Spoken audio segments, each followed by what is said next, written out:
Someone once asked me what my child said that I'll remember forever, and this story always comes to mind.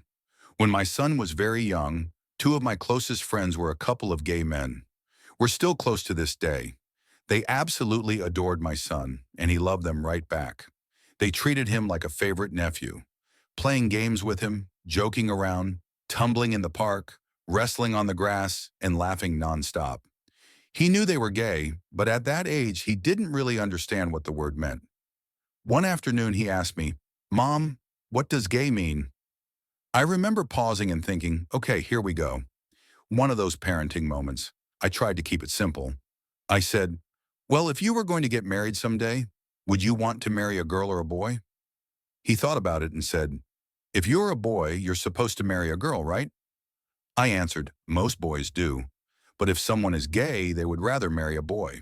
He nodded and said, oh, okay. It obviously wasn't a full explanation, but you don't always give a 5-year-old the entire life story. He seemed satisfied, and the topic faded away. A few weeks later, we were riding a bus through the city on our way to his preschool.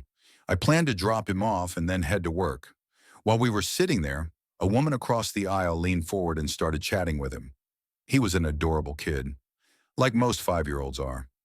She asked him the usual questions: how old he was, whether he liked school, if he had any siblings.